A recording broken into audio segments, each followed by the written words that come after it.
Bonjour tout le monde, comme tous les mois, un thème, un sujet où on va parler, on va essayer de répondre à toutes vos questions. Ce mois-ci, j'ai souhaité parler d'un thème très important puisqu'il est d'actualité, à savoir la communication interne et le télétravail. Donc je vais essayer de répondre à toutes vos questions, des questions que vous m'avez posées aussi bien en commentaire qu'en message privé. Alors j'ai demandé hier, j'ai reçu pas mal de questions, donc je vais essayer de répondre à deux questions principales aujourd'hui. Évidemment, les autres questions viendront dans d'autres vidéos.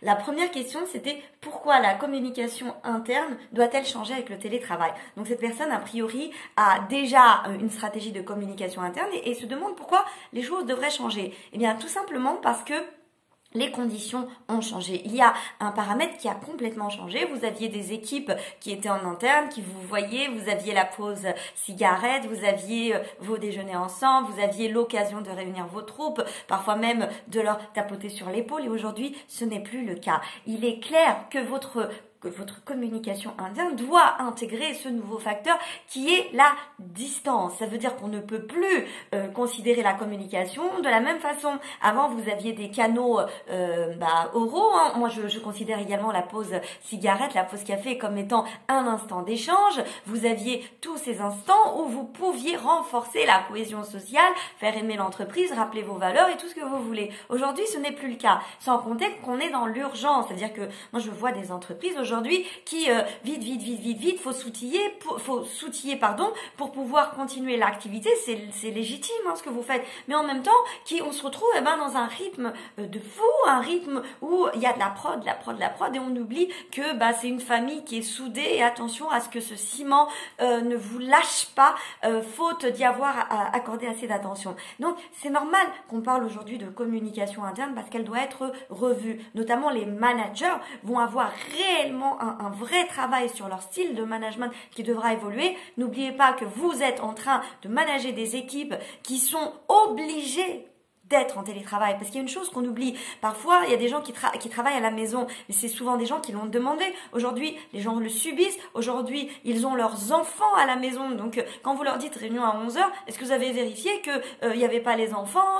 Est-ce que vous avez considéré tous ces éléments? Puis c'est souvent des gens qui vivent un quotidien un peu fatigant parce que on est confiné chez nous. Donc même sur la psychologie, on peut plus faire comme si de rien n'était, il se passe des choses. Donc oui, la communication interne devra évoluer. La deuxième question, c'est comment définir mes objectifs de communication interne? Eh bien, comme dans une communication interne, j'ai envie de dire, sans problème de coronavirus, définir des objectifs, c'est se poser et se dire, aujourd'hui, quelles sont mes problématiques? Ça veut dire, est-ce que les collaborateurs connaissent bien leur entreprise? Est-ce que les collaborateurs aiment leur entreprise? Est-ce que j'ai un souci de fidélité des gens qui partent? Est-ce que j'ai un souci de cohésion de groupe? Les gens sont un peu désengagés? Qu'est-ce qui se passe réellement? Moi, tout ce que je peux vous dire, puisqu'il ne faut pas que je sorte du thème, c'est qu'aujourd'hui, l'un des principaux objectifs, des principaux objectifs de la communication interne en ces temps de coronavirus, c'est évidemment de garder vos troupes bien soudées et surtout avec le moral.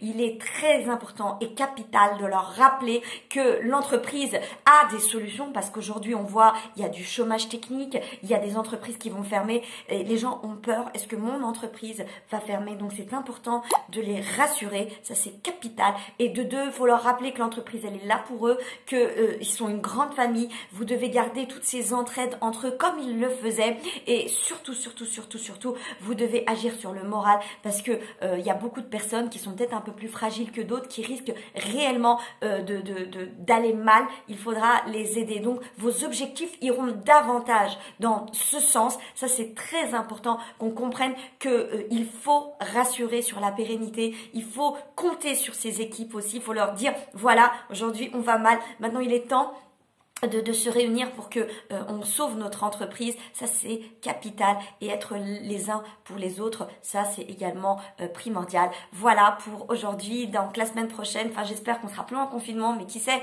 on continuera à travailler sur cette communication interne. Je vous donnerai également quelques conseils en publication sur LinkedIn et Facebook. À bientôt.